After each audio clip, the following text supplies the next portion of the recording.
My Bonnie lies over the ocean. My Bonnie lies over the... Hi, I'm Pete Bradbury. I play guitar. I'm a pretty clumsy guitar player. I'm a pretty ham-fisted piano player, and I'm a singer. I sing in a band called Luca. Luca's been together for a couple of years. We play very melodic, hopefully beautiful, hopefully haunting melodies, all very pared down. And I was roped into doing the nursery rhymes. I sang on The Wheels on the Bus and The House that Jack Built and My Bonnie Lies Over the Ocean. Absolutely loved doing it. I was sort of conned into doing it, to be honest. It happened at the end of a recording session from my band Luca, with some vocals. And I think what Ian, the producer, said was, "Oh, we need to go and do a guide vocal on one of these." And then before I know it, there I am. I've recorded the vocals for a nursery rhyme. This nursery rhyme collection, I'm only biased, but I think it's brilliant. And why is it brilliant? I've listened to loads of these kind of things in the last few years. My children are a bit older now. None of them have any real heart and soul in them. A lot of them done on very plinky keyboard sounds. This is recorded like a pop album. The sounds are incredible. It's really deep, and all the people that performed on it are recording artists.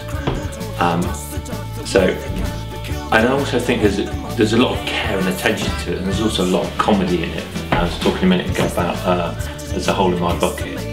I don't think I can listen to that without cracking up laughing. Well, apart from the obvious quality of this album, quantity.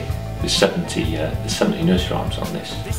If you compare that with anything else out in the marketplace, you've got quality and you've got quantity. I do a lot of work in television, and I think what's interesting about children's music is very divided. So the music that's written and recorded for TV, on the whole, is brilliant.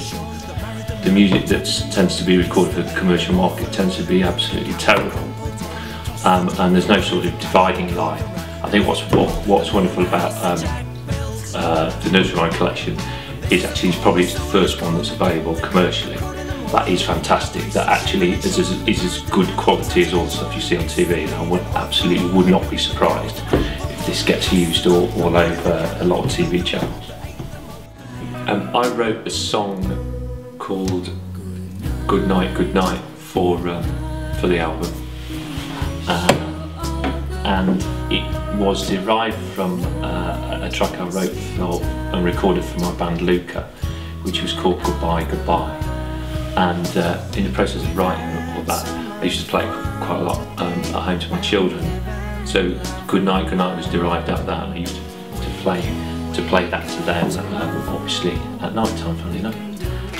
Kids spend a lot of time listening to these nursery rhymes, and kids and the adults are a little bit round the bend. I think what's interesting and what's fantastic about this album is that because it's recorded like pop music, it's actually quite good to listen to. It's actually quite a lot of fun to listen to. So it's something actually you can enjoy together with the children, rather than something you actually just put in the car to make them shut up. Yeah, so I've done a lot of research on the copyright aspect of the nursery rhymes. Enjoyed doing that. Learned a lot about kind of where they've come from. Yeah, nursery rhymes actually. Whilst they're really simple bits of music, they can be actually quite complex from a copyright point of view. A lot of nursery rhymes are out of copyright, which means they're very old.